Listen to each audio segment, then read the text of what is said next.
Halo Sobat SG, balik lagi nih sama kakak. Kali ini kita bahas perhitungan termokimia lanjutan dari video sebelumnya nih. Kalau kalian belum nonton, jangan lupa tonton ya, di atas ya gitu. Nah, seperti biasa simak terus videonya sampai habis teman-teman, karena nanti akan ada latihan soal UTBK-nya. Oke? Nah, yuk kita mulai. Jadi di overview-nya untuk kali ini kita akan bahas tentang perhitungan termokimianya teman-teman. Ya, perhitungan termokimianya kita akan belajar tentang kalorimetri, ya, hitung-hitungannya, kalorimeter gitu-gitu ya. Nah, kemudian ada perhitungan nilai perubahan entalpi, di mana nanti caranya ada menggunakan hukum Hess, ada dengan nilai entalpi pembentukan atau delta HF, dan juga ada berdasarkan data energi ikatan. Yuk, langsung kita mulai. Nah, jadi untuk yang pertama kita masuk ke kalorimetri dulu teman-teman ya. Jadi untuk kalorimetri sendiri, nanti kita akan bahas tentang kalorimeter, yaitu alat pengukur kalor atau panas dari sebuah reaksi, gitu. Nah, ini adalah jenis kalorimeter tuh ada dua ya. Yang pertama kayak gini, ini adalah kalorimeter sederhana, dan ada kalorimeter yang kedua yaitu kalorimeter bom, gitu.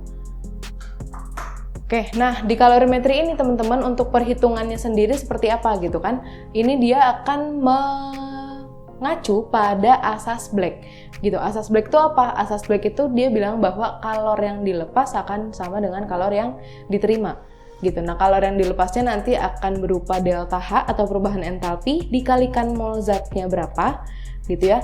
Kalor yang diterima adalah kalor yang terlibat di kalorimeter itu sendiri gitu. Jadi nanti rumusnya ada yang M kali C kali delta T ya, sama ada yang C besar dikali delta T gitu. Untuk keterangannya yang pertama, untuk Q reaksi itu akan bernilai minus dari Q yang diterima atau Q kalorimeternya gitu. Nah, kemudian untuk Q sendiri tuh dia adalah kalor ya, satuannya adalah joule, lambangnya J gitu. N-nya adalah mol, delta H-nya itu perubahan entalpinya ya, satuannya kilojoule per mol atau joule per mol. M-nya nanti massa larutan, C kecilnya itu adalah kalor jenis ya, C besar itu adalah kapasitas kalor atau biasanya bahasanya kapasitas panas gitu ya, itu sama aja lah pokoknya.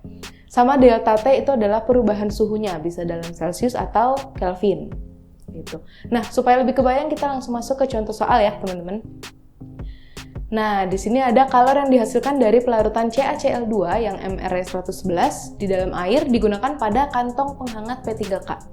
Jadi yang namanya soal tentang kalorimetri itu tuh nggak selalu tentang dia nyebut kalorimeter gitu ya. Jadi ada suatu zat dimasukkan ke dalam wadah, kantong penghangat, terus misalnya pokoknya wadah apapun deh gitu ya, yang kita ukur suhunya. Nah, itu prinsipnya tentang kalorimetri gitu. Nah, ini ada reaksi pelarutannya nih, dan ada delta H-nya, udah ada min 83,6. Kemudian sebuah kantong penghangat alias si alatnya tadi nih, itu dirancang agar suhunya naik dari 25 menjadi 35 ketika digunakan. Dan jika kapasitas kalor kantong penghangat beserta isinya adalah 418 Joule per Celsius, massa CaCl2 yang harus ditambahkan ke dalam kantong tersebut itu berapa? Ya, jadi di sini kita rangkum dulu apa aja yang diketahui teman-teman. Nah, yang pertama diketahui adalah MR-nya, MR dari kalsium kloridanya atau CaCl2 111. Ada delta H-nya min 83,6 kJ. Supaya lebih aman kita langsung ubah aja ke satuan internasionalnya, ke Joule ya. Jadi min 83.600. Ya, kemudian ada delta T atau perubahan suhunya. Dia katanya dirancang nih naik dari 25 ke 35. Berarti perubahannya kan 10 ya. Gitu. Kemudian ada kapasitas kalor kantong penghangat, berarti kan C besarnya. Gitu. C besarnya 418 Joule per Celsius. Yang ditanyakan adalah masanya atau gramnya dari CaCl2 yang ditambahkan. Oke, kita langsung masuk lagi. Ini pembahasannya, diketahuinya tadi sudah ada lagi ya. Nah, dari sini kita bisa lihat karena ada C besar, ada delta T, berarti kita bisa mencari Q dari kalorimeternya atau Q yang diterimanya. Ya kan, yaitu C besar dikali delta T. C besarnya 418 dikali 10 jadi 4180 Joule gitu. Nah, setelah itu kalau udah ada Q dan kita lihat di sini ada delta H. Yang ditanya adalah masanya CaCl2 gram. Nah, berarti kalau gram nih nggak akan jauh-jauh dari yang namanya mol, teman-teman. Ya kan? Berarti dari situ kita bisa pakai rumus yang delta H sama dengan min Q per N gitu.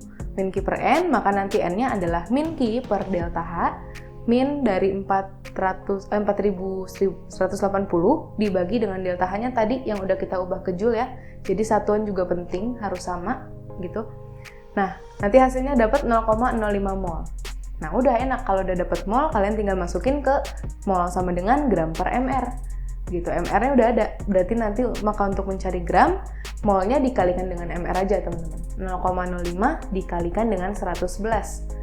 Makanya dapat 5,55 gram. Gitu ya. Jadi kalau kita lihat, oh dari pilihannya ternyata yang tepat adalah jawaban yang B. Gitu. Gimana? Gampang kan? Walaupun ceritanya sepanjang tadi, teman-teman jangan stres dulu, ya kan? Jangan stres dulu, diambil dulu data-datanya. Pokoknya kalau ngelihat soal kimia bentuknya ceritanya panjang, langsung cari angkanya aja, teman-teman. Cari reaksi, cari angka, gitu ya. Langsung dimasukin ke diketahui. Oke? Kita lanjut. Nah, kita lanjut lagi. Jadi emang kalau termokimia itu nggak akan jauh-jauh dari kita ngitung delta H. Salah satunya dari cara yang kalorimetri tadi. Nah, ini juga ada lagi cara perhitungan nilai entalpi ya. Ada yang pertama hukum Hess. Jadi untuk hukum Hess ini sendiri dia tuh apa gitu kan? Dia tuh bilang bahwa nilai perubahan entalpi hanya bergantung pada keadaan awal dan keadaan akhir, tanpa bergantung pada proses berjalannya reaksi. Gitu. Nah, kemudian nanti untuk model soalnya hukum Hess itu ada banyak. Ada yang berupa cerita, ada yang berupa diagram energi, ada yang berupa juga diagram siklus. Gitu, ya. Seperti biasa kita langsung masuk ke latihan soalnya supaya kalian lebih kebayang gitu ya.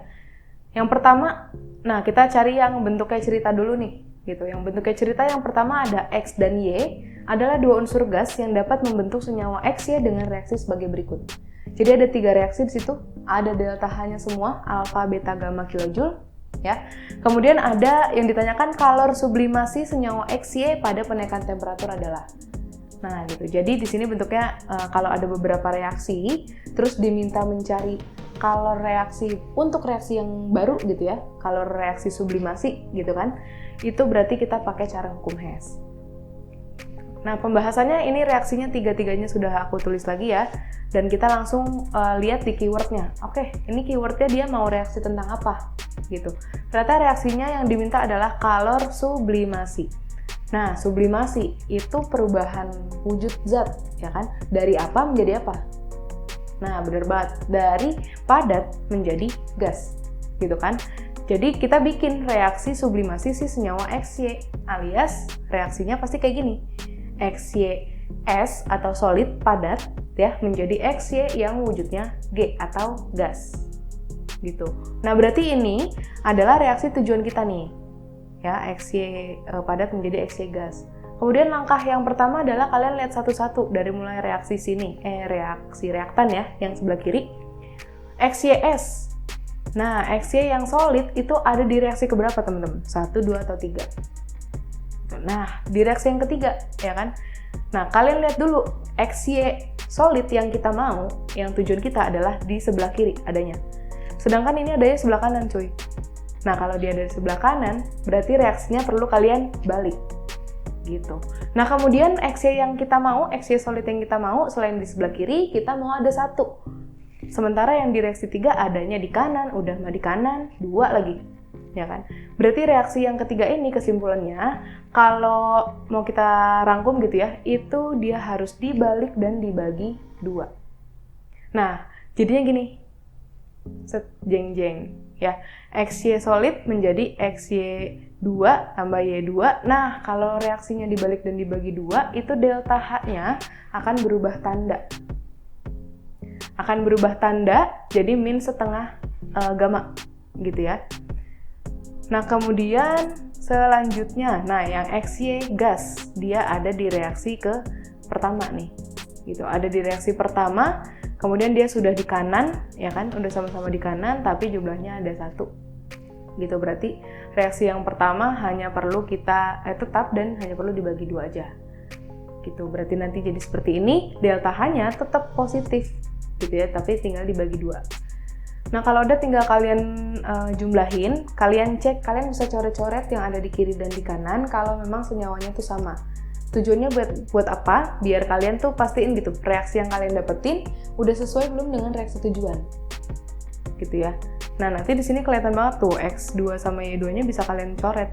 Karena kalian nggak butuh. Kalian butuhnya XY solid dan XY gas aja. Nah, kalau udah delta H-nya, kalau udah kalian pastiin nih ternyata dia sudah sama dengan reaksi tujuan, delta H-nya tinggal kalian jumlah. Minus setengah gamma ditambah setengah alfa kilojoule. Kalau dirangkum bisa jadi setengah alfa dikurang gamma kilojoule. Maka jawaban yang tepatnya adalah yang C.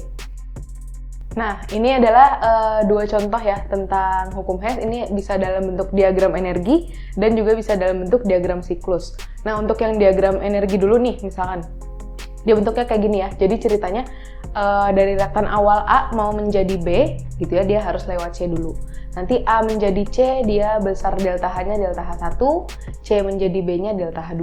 Kalau reaksi totalnya, ya udah delta H gitu ya, A menjadi B.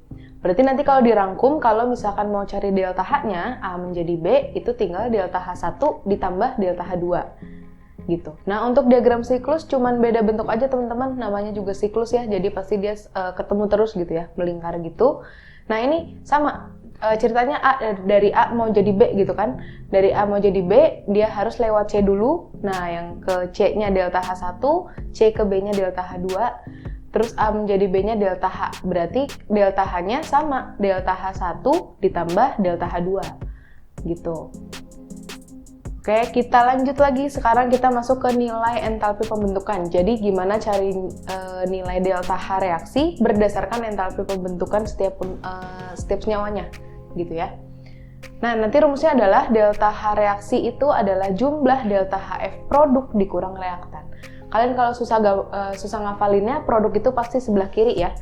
Jadi sebelah kanan. Jadi kanan dikurang kiri, kaki. Gitu ya. Jadi kalau entalpi pembentukan itu kaki, kanan kurang kiri. Gitu. Nah, seperti biasa, biar lebih kebayang kita langsung ke latihan soalnya. Di sini ada diketahui nilai entalpi pembentukan standar CS2, CO2 dan SO2 berturut-turut adalah sebesar 122, min 390 dan minus 296. Gitu. Maka entalpi pembakaran sempurna 3,8 gram CS2 yang MR-nya 76 pada kadar standar menurut reaksi berikut itu kayak gimana? Ya. Nah, kita rangkum dulu nih seperti biasa yang diketahui. Ternyata yang diketahui ada delta HFCS2, CO2 sama SO2 masing-masing. Kemudian ada gram CS2-nya 3,8 gram dan ada MrCS2-nya 76. Yang diminta adalah delta H untuk reaksi pembakaran CS2-nya nih ya, udah aku tulisin juga. Nah, seperti biasa kalau udah ada reaksi kayak gini, kalian pastikan dulu dia sudah setara atau belum. Cuman kalau biasanya di soal tuh, kalau dia udah nggak botak alias udah ada koefisiennya, kemungkinan besar dia udah setara. Tapi kalau misalkan belum, nah itu kalian harus cek dulu. Ya, udah setara atau belum, kanan dan kirinya. Nah, kemudian yang pertama kalian lihat nih, kalau misalkan udah ada gram sama MR, udah deh, auto aja cari mol dulu. Ya, mau entah itu, pasti mol tuh bakal kepake lah intinya. Ya, jadi ada gram sama MR, langsung cari molnya. Gram per MR 3,8 per 76 dapatlah 0,05 mol gitu. Kemudian nanti kita lihat dari reaksi pembakaran ini, kita mau cari delta H-nya berapa, ada delta HF masing-masing. Ya, langsung masukin ke yang tadi, kanan kurang kiri. Jadi kalian langsung masukin delta H-nya sama dengan delta HF CO2 nih, karena CO2-nya ada 1, ditambah 2 kali delta HF SO2 karena SO2-nya ada 2 koef-nya ya. Dikurangi dengan yang sebelah kiri. Delta HFCS2 ditambah 3 dikali delta HFO2. Gitu. Tinggal kalian masukin angkanya teman-teman. Tuh, jadi yang CO2 langsung masuk, sekian min 390 ditambah 2 kali min 296 dikurang min 122 ditambah 3 kali 0. Nah, ini kenapa Kak itu 0? Jadi memang delta HF untuk unsur bebas dan diatomik itu dia akan selalu 0. Dan dia nggak akan pernah dikasih tahu emang. Jadi lagi-lagi jangan panik, Kak O2-nya nggak ada, udah deh skip, jangan. Ya. Jadi kalau O2, H2, N2 atau unsur bebas gitu, nah itu dia pasti 0 delta HF-nya. Ya. Nah terus kita langsung lanjutin lagi. Ini didapatkan min 982 ditambah ya, karena minus ketemu minus. tambah 122 jadi min 860 kJ per mol. Nah, hati-hati sampai sini diperhatikan dulu yang diminta adalah delta H pembakaran untuk 3,8 gram CS2. Makanya tadi kita cari molnya kan? Gitu. Nah, jadi kalau kalian sudah dapat mol yang diminta gitu ya, nanti delta H-nya untuk 0,05 mol CS2 itu berarti delta H yang baru kalian dapat nih min 860 kalian kali dengan mol yang diminta tersebut. Kalian kali dengan 0,05. Gitu, makanya dapat min 43 kJ per mol. Nah, kalau kita lihat dari opsi yang tadi, nah 860 ada tuh ya, walaupun dia di situ plus ya, jadi jangan langsung buru-buru begitu ada min 860 langsung dicari di opsi, ternyata ada langsung dicoret, itu jangan. Perhatiin dulu mol yang diminta berapa. Ya, ternyata jawaban yang benar adalah yang A. Gitu. Nah, selanjutnya ke data energi ikatan. Gitu, data energi ikatan itu adalah energi yang dipakai untuk memutuskan ikatan dalam suatu senyawa gitu ya, antara unsur satu dengan unsur lain gitu. Nah, singkatnya kalau kalian ketemu data energi ikatan pasti harus dijabarkan dulu strukturnya itu seperti apa gitu ya. Nah, untuk rumusnya delta H reaksinya itu adalah energi ikatan pemutusan dikurang energi ikatan pembentukan.